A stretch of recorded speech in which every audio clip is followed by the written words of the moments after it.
뉴럴 네트워크 학습의 핵심이 그레디언트 디센트죠. 그레디언트 디센트. 그 그레디언트 디센트 알고리즘 누가 만들었는지 아세요? 미분 만든. 그러니까 아마 굉장히 여러 명이 만들었을 거예요. 아마 그리고 뉴턴 메소드 있죠, 그 중에 하나. 그러니까 그때는 지금은 우리가 3차 방정식을 4차 방정식을 푸는데 사람이 풀질 않으니까 그거에 대한 동기가 전혀 없죠. 근데 이제 미분을 만들고 나자 바로 그런 것들이 나와서 근사값을 구하는 방법이 나온 거예요. 그러니까 미분에서 0으로 놓는다고 푸는 거는 기본 중에 기본이지만 사실 현실적으로 그게 가능한 그 방정식을 풀 수 있는 그런 상황이 거의 없죠. 뭐 그렇게 얘기하면 뉴럴 네트워크도 미분에서 0 놓고 풀면 되는 건데 그게 안 돼요. 못 푸는 거죠. 그래서 이제 그레디언트 디센트가 이제 기본 중에 기본이고 W 머릿속에 연상하면서 들어보세요. W new는 W old 마이너스 에타 곱하기 라운드 L 로스 펑션인 거죠. 라운드 L 라운드 W인 거죠. 그러니까 그레디언트의 반대 방향으로 조금씩 가는 거죠. 에타를 어떻게 잡을지가 이제 같은 거고 그게 이제 옵티마이저 얘기하면서 이제 아마 제 생각에 다음이나 다다음에 다룰 내용이에요. 그러니까 우리가 텐서플로우 할 때 마담 옵티마이저 무슨 옵티마이저 서로 모르잖아요. 그게 뭘 의미하는 건지 그리고 거기에 들어간 파라미터들이 뭘 의미하는지 하는 거죠. 물론 뭐 대부분의 상황에 우리가 픽스들을 쓰지만 그냥 카피 페이스트로 쓰지만 저도 러닝 레이트 정도 바꿔주는 것 같네요. 그 이상인데 그래도 그게 뭔지 알고 쓰시는 게 좋죠. 그래서 했고 그 다음에 앞부분에서 보면 이게 뭐 미분 계산해서 그레디언트 계산해서 굉장히 복잡할 것 같지만 결국 수학적으로 수식을 따져보면 앞으로 가는 거랑 비슷해요. 앞에 보시면 앞으로 가는 건 W 곱하는 거면 반대 방향으로 하는 거는 트랜스포죠. 그러니까 이게 연산 측면에서 물론 뭐 디테일로 들어가면 다르지만 크게 봤을 때는 많이 그런 거죠.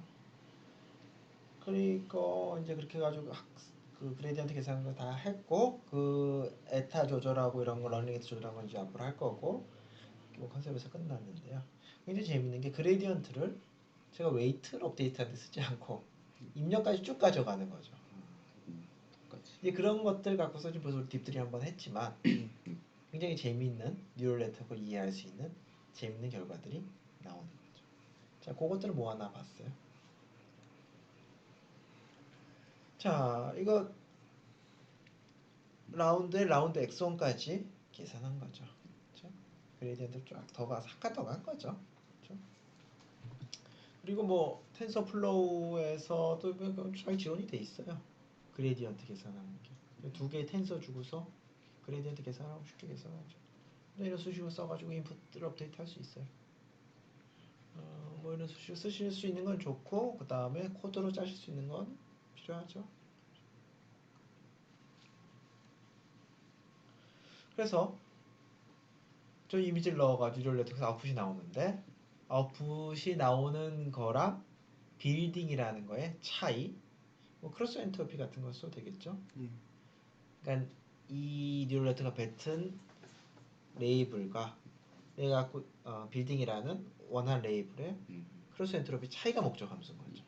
그래서 그레디언트 갖고서 백프로브를 해가지고 입력을 업데이트하면 입력은 저 이미지에서부터 시작해서 빌딩으로 계속 가려고 하는 거죠. 그래서 어떤 게 나온다? 저 그림처럼 생긴 빌딩이 나오는 거죠. 그렇죠? 이렇게 되는 거고. 빌딩. 뭐 딥드림하고 이제 굉장히 일맥상통하죠. 이걸 명시적으로 줬다는 점에서 차이가 있지만 이제 딥드림 같은 경우는 그냥 원래 보이던 애를 그냥 강조해라는 거고 얘는 지금 있는 애를 내가 원하는 개처럼 만들어봐라 이거죠. 이런 것들 참 잘 만들었죠. 진짜 예술이라는 것이 어쩌면 우리 다가 또 비슷한 하드웨어를 갖고 있는 게 저나 예술가나 거의 뭐 사실 뇌 하드웨어 비슷할 거잖아요. 근데 이런 것들을 뭔가 좀 더 잘하는 그런 게 있겠죠. 거기에 이렇게 해석될 수 있는 요소들이 이제 막 보인다든지. 그렇죠? 이게 좀 과하게 하면 이런 것들. 그림 그림.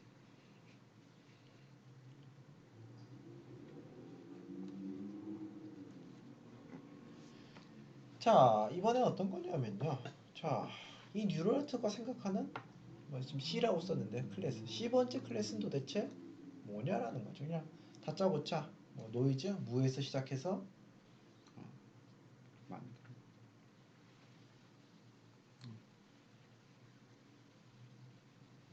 부셔요.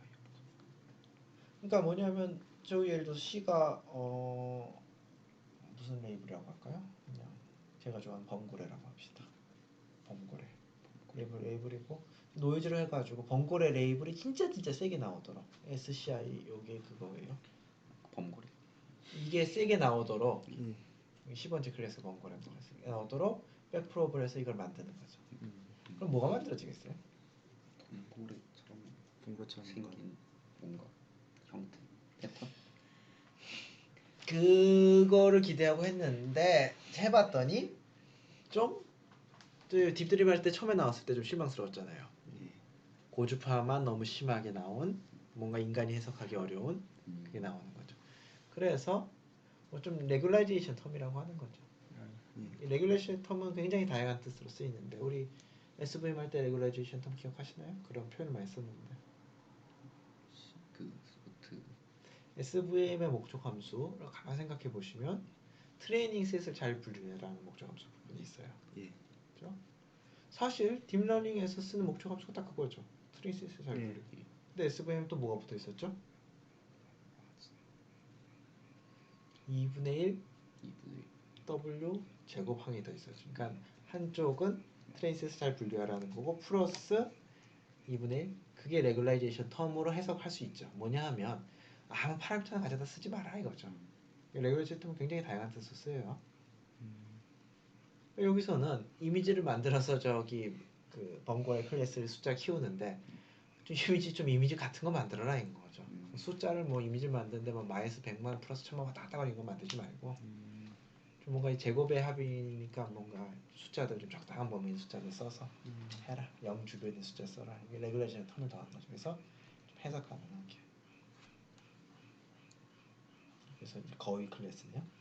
그랬더니 이거 뭔가 이렇게 거위 한 마리가 딱 아이코닉한 그게 그려지길 바라지만 그건 어디까지 인간적인 인간의 어떤 기준인 거고 이 이미지 입장에서 이미지에 저런 게 있으면 거위다.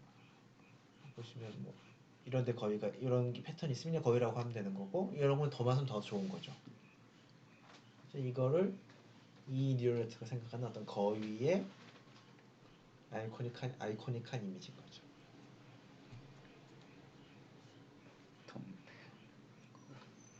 그러니까 사실 뭐 조금 이제 달마시아는 뭐지 이런 거 체크무늬 잘 해가지고 보면 달마시아냐 헷갈릴 수도 있겠네요. 살짝 보여. 덤벨도 좀 보이는 것 같아. 덤벨도 보면 근육질 사람 보이지 않나요? 뭔가 엎드려서 하는 건가? 누워가지고 이게 사람이고 든 건가 손으로. 덤벨이 여러 개 쌓일 거야. 그런가? 사람 밑에는 누워 있는 것처럼 볼 수 있겠다.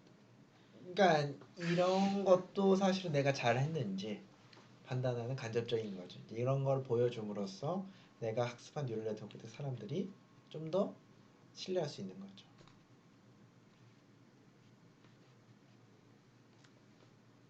근데 이제 이런 걸 보면 또 한편으로는 아예 어디까지나 이게 디스크리미네이트 어프로치구나라는 생각이 드는 거니까 뭔가 이렇게 근본적으로 배웠다기보다는 저런 게 나오면 이렇게 찍겠다라고 하는 거죠. 우리 시험 칠 때 아주 단정적인 표현의 예제가 나오면 그걸로 찍는. 그렇죠. 절대로 그런 일 없다고 하면 이게 답인 거죠. 다음 틀린 거를 고르라 할 때. 이제 뭐 그런 느낌이 좀 있죠. 극단적인 거. 그렇죠. 자, 또 생각해 봅시다. 그러니까 인풋까지 그레디언트를 전달함으로써 우리가 여러 가지 것들 할 수 있어요. 해석이 되는 거. 자, 뭐냐 하면 이제 자, 이게 이제 그 스코어예요. 스코어인데 입력의 어떤 픽셀을 좀 바꿨어요. 그랬더니 스코어가 많이 바뀌어요. 그럼 뭘 의미하는 거죠? 그 위치, 그 픽셀의 반응을 크게 하다. 이게 개 이미지를 넣었던 개 클래스라고 했어요. 어떤 픽셀 값을 막 바꿨는데 그랬더니 그 개 클래스의 점수가 막 바뀌어요. 요동쳐요. 그 헤딩 그 픽셀이 해당 픽셀. 걔라고 판단을 하기 좋은 좋은이 좋은이란 아니라 표현을 할 때 쓰는 중요한 중요한 픽셀. 게 중요한. 중요한 픽셀. 아니 바꿨는데 영향이 없어요. 그럼 걔 중요치 주변에 않은 있는 뭐 지나가는 사람이 없겠죠. 그러니까 그 스코어를 입력으로 미분하면 어떻게 돼? 나온 숫자가 그 픽셀의 중요도를 얘기하는 거죠. 클래스 액티베이션 맵하고는 좀 축이 다르지만 어떻게 보면 비슷한 얘기예요. 도대체 인풋 중에 어디가 중요하냐는 거죠. 예. 이걸 딱 쓴 거예요. 저기 목적 함수는 클래스 코어인 거고 뭐로 미분한 거죠? 입력으로 미분한. 예. 그랬을 때 그 숫자가 크게 나오면 중요한. 작게 나오면 0에 가까우면 중요한 중요. 이 음수가 상당히 애매한데 일단 뭐 절대값을 보는 게 좀 더 맞을 것 같아요. 응? 자 그러면 뭔가 이렇게 아주 예쁜 뭐 이게 나오면 기대하실 수도 있는데 그렇진 않고 이렇게 뭐 자 개가 들어가가지고 개라고 잘 구별했어요. 예. 자 저 개라고 나온 요 값을 얘로 미분한 거예요. 모든 픽셀로. 예. 그러면 뭔가 숫자가 나오는데 그 숫자를 뭐 일종의 절대값 씌워서 보면 바라건대 걔가 저기 딱 이렇게 나왔으면 예. 좋겠지만 그렇진 않고 이런 느낌이 나요. 이게 어디예요 그래도? 왜 왜? 비슷한 것 같아. 이게 잘 되는 경우일 겁니다. 예. 그래도 클래스. 이런 것도 굉장히 간단하잖아요. 여러분이 해가지고 저거 백프롭 해가지고 하는 건 함수 TF 그레디언트일 거예요. 그러니까 TF 그레디언트에서 이걸 변화시키고 텐서 두 개 딱 써주면 이런 간단한 절차를 통해서 내가 학습시킨 거에 대해서 알 수 있는 거예요.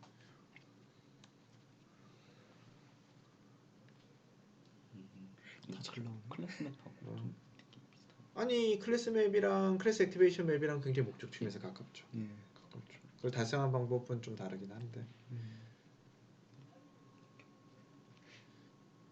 뭐 여러 가지 방법들이 있어요. 퍼처베이션 베이스드 방법은 이미지를 어디가 중요한지 알기 위해서 요만큼을 지워요.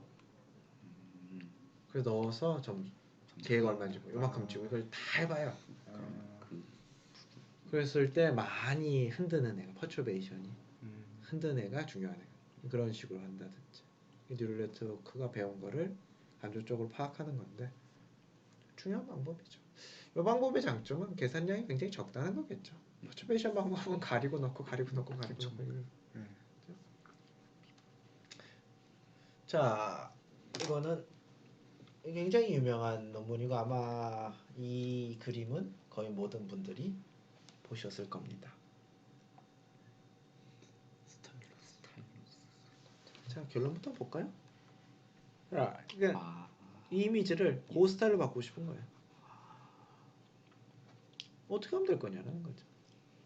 자 이거 연구실 학생 아시는 이분은 지금 뱃멀리로 쓰러져. 이게 어떻게 할 거냐는 거죠 이거를. 자 이거를 이제 우리는 이제 공부를 하고 있는 사람들이니 그냥 뭐 컴퓨터가 예술했다는 개의지 말고 도대체 무슨 목적 함수를 최적화하면 되냐는 거죠. 이게 이제 말하자면 이걸 베리어블로 놓고 어떤 함수를 최적화하면 이게 나오는 거죠. 그랬을 때 그 목적 함수가 뭐여야 되냐는 거죠. 뭐면 무슨 함수를 최적화하면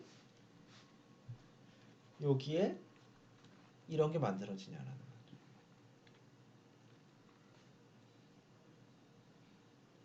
자 그럼 이제 우리가 개념적으로 생각해 봅시다. 자 목적 함수는 두 개의 그러니까 두 개의 텀의 합으로 나타낼 건데 하나의 텀은 얘랑 컨텐츠가 비슷해야 된다. 컨텐츠가 비슷해야 된다는 것은 이제 어떻게 숫자 표현할지 좀 더 얘기를 할 거예요. 컨텐츠가 비슷해야 된다. 됐어요? 예. 얘랑은 뭐가 비슷해야 된다? 스타일이 비슷해야 된다.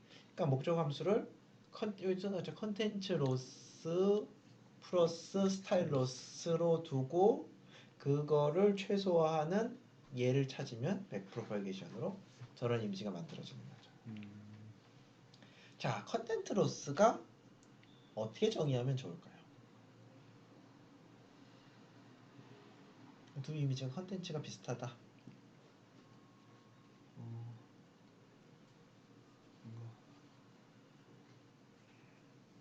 위치 좀 컨텐츠가 비슷하다. 위치가 비슷하다. 배치, 사물 배치 같은 사물의 배치요? 뭔가 구조가 비슷하다고.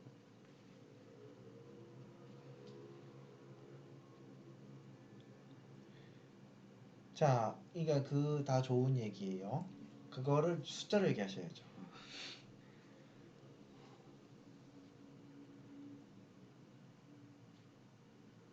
배치 말고 단순히 뺐을 때의 값이 밝기값 차이. 자, 좀 중요한 얘기 했어요. 예. 어떻게 하면 픽셀 값의 차이의 제곱의 합. 예. 그러면 인풋이 똑같은 이미지가 만들어지겠죠. 아니 이제 굉장히 좋은 얘기를 해서 굉장히 근처에요. 근데 그것보다는 상위 레벨에서 비슷했으면 좋겠어요. 엣지의 배치가 비슷하거나. 그럼 비첨의 단위로 뽑았을 때 비첨의 차이의 제곱. 피처맵의 차이의 제곱. 음. 그거를 이제 몇 번째 레이어에서 할지는 고르는데 이제 좀 아래쪽에서 한다면 엣지 있어야 될 때 엣지 있고 네. 뭐 있어야 될 때 뭐. 그러니까 보세요. 자, 여기서 뭐 이렇게 나올 거잖아요. 여기 숫자들 나오잖아요. 이 숫자들은 상수예요. 이 숫자 여기에 관한 거고, 얘가 갔을 때 이제 요거에 관한 함수 요 숫자들이 나오겠죠. 그래서 두 개의 차이의 제곱의 합인 거죠. 이게 컨텐츠로서. 그러면 스타일러스. 스타일러스. 자, 컨텐츠로서 이렇게 하면 돼요. 이게 굉장히 아래쪽에서 하게 되면 이제 너무 이제 원본 이미지랑 비슷해질 거고, 너무 위에서 하면 이제 컨셉만 남겠죠. 적당한 데서 하게 되면 그렇죠? 예, 컨텐츠는 비슷. 그러니까 엣지 있어야 될 때 엣지 있고 예. 뭐가 있어야 되고 뭐가 있고 되는 거겠죠. 자, 그럼 스타일은 뭘까요? 스타일. 스타일. 패턴인가? 패턴? 패턴. 패턴. 좀 더.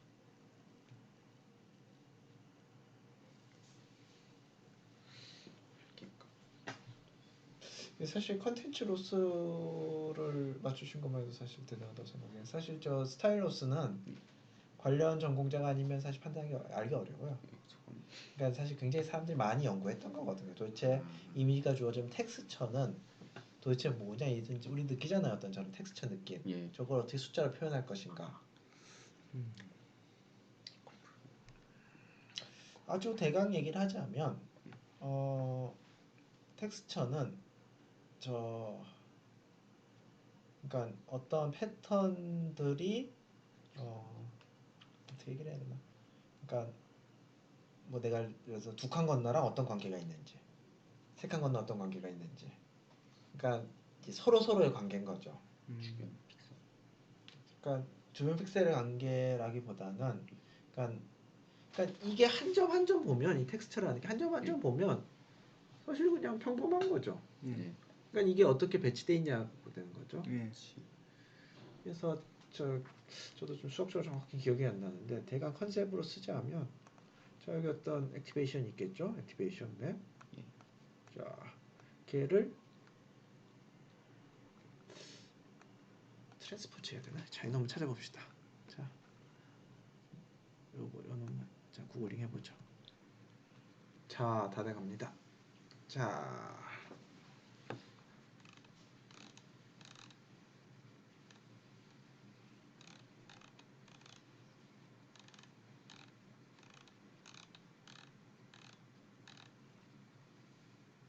자, 뭔지 모르지만 이게 뭐 딱 봐도 이렇게 뭐 차이의 제곱함 예. 이게 이제 컨텐츠로 쓰겠죠. 예. 그러니까 적당한 레이어에서의. 자, 요게 이제 코릴레이션.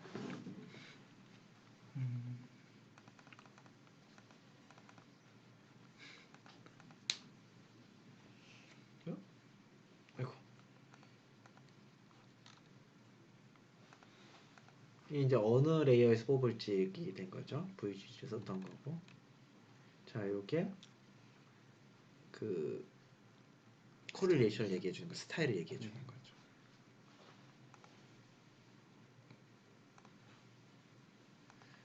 그러니까 이 아름다운 그림은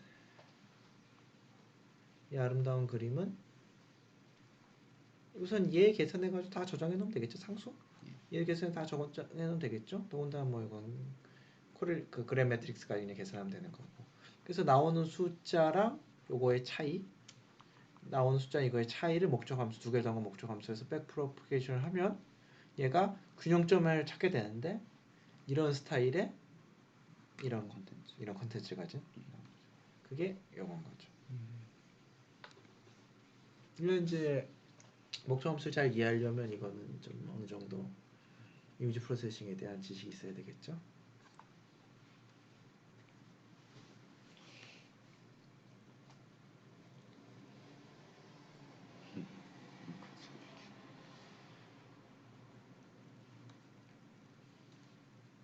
팁드림은 뭐 얘기해 주셨고요. 애드버서리얼 이그젠플이 또 굉장히 재밌는 건데 이 애드버서리얼이 이제 적대적인 거죠. 뉴럴 네트워크를 일부러 속이려고 작정을 한 거예요. 뉴럴 네트워크 왜 속이려고 할까요? 얘가 이상한 반응을 하는지. 뭐 우선은 지금 재미삼아만 뭐 예를 들어서 뭐 앞으로 뭐 뉴럴 네트워크가 이 사람이 이건지 판단하는 뭐 그런 식으로 동작한다면 그냥 거기다가 어떤 사진을 보여준다든지 그래서 얘를 속이려고 하는 거죠. 뭐 지금 또 지문 같은 경우 그런 거 되게 많이 하잖아요. 이렇게 지문 가짜 지문 떠가지고 돼가지고 로그인 하려는 그것처럼 뉴럴 네트워크가 잘못된 판단을 하도록 하는 거죠. 사실 자율주행 같은 경우도 저런 얘기가 좀 항상 나와요. 이게 누가 작정해서 해서 뉴럴 네트워크 속이려고 하면 어떡할 거냐. 되게 잘 속거든요. 사람이 아니니까.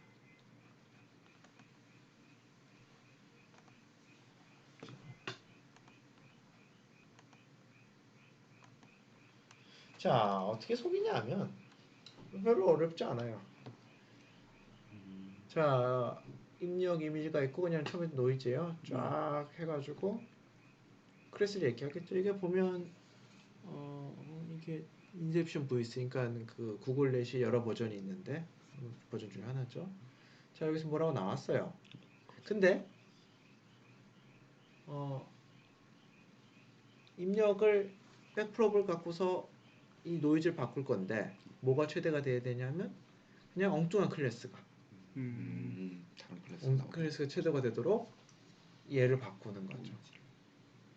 그냥 막 바꾸면 뭐 입력이 너무 심하게 바뀔 수가 있으니까 각 픽셀별로 몇 픽셀 못 바뀌게, 그러니까 각 픽셀별로 숫자가 얼마 안 바뀌게 바꾸는 거죠. 그래서 그 이상 바뀌지 않도록. 입력계에서 이제 뭐 이렇게 바뀌면서 클래스가 확 바뀌어요. 그런 코드인 거고요. 실제로 보면 코드가 되게 간단해요. 자, 그래서 해보면 처음에는 여기 앵무새 같은 거죠. 근데 이제 이게 이제 그 책정이 되도록 하는 건데 이터레이션 한번 하면 이제 앵무새 지수 떨어지는 거 보이시죠? 쭉쭉쭉 떨어져가지고 몇 번 안 하면 그러면 이제 확신에 차서 얘가 굿케이스라고 하는 거죠. 근데 이거야 굿케이스로. 얘가 앵무새라고 하고. 진짜 확신에 차서 굿케이스라고 하는 거죠. 사회 내범이 이건 거고. 얘 애드버서리 어떻게 얘기해요? 사람 눈으로는 물론 이게 화질이 낮은 것도 있고 그렇지만 사람 눈으로는 구별이 거의 안 돼요. 그냥 이제 이런 것들이 만들기 되게 쉽죠. 그러니까 뭐 원래 뉴럴 그레디언트 계산해야 되겠지만 원래 뉴럴 파라미터가 있다면 쫑쫑쫑 해가지고 바꿔서 저런 식으로 이런 것들을 이제 대량으로 뭐 이미지를 만들어가지고 이렇게 하면 이게 뉴럴 네트워크가 완전히 바보가 되는 거죠.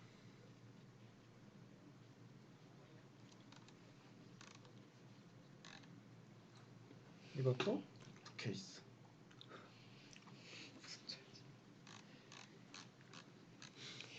이게 쉽게 바뀌는 거예요. 보면 되게 쉽게 속아요. 그러니까 되게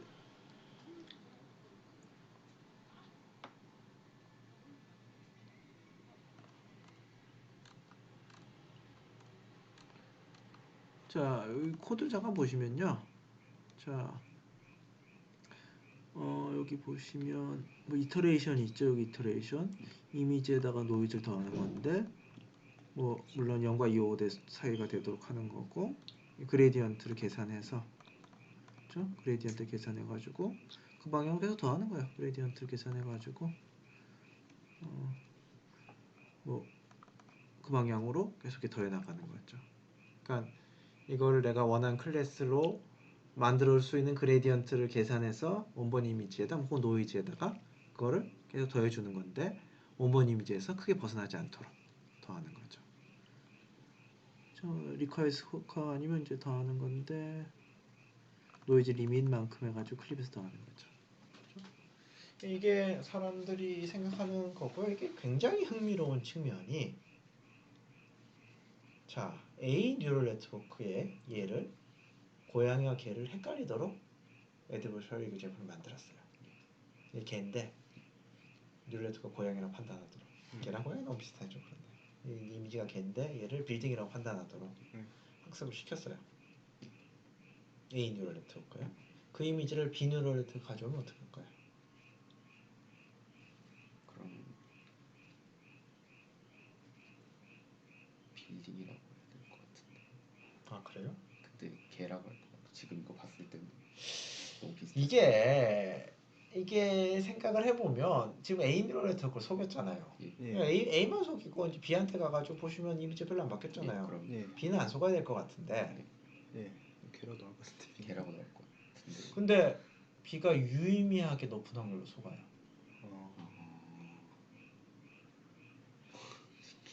그러니까 이게 사실 만약 A 뉴럴 네트워크만 속인다 이렇게 만들면 A 뉴럴 네트워크만 속인다.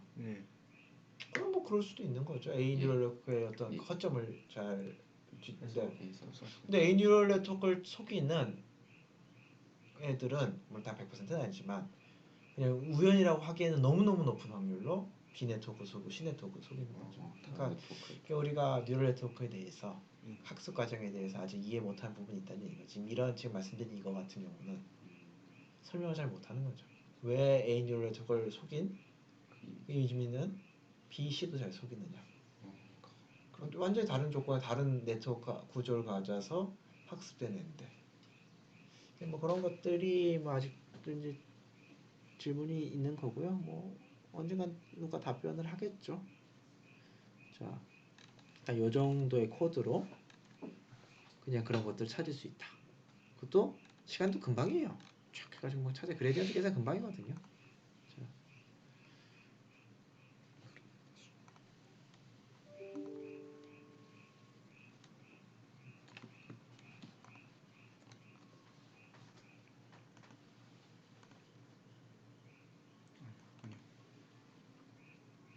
자, 다 끝나가는 것 같은데 마지막 다 끝났습니다.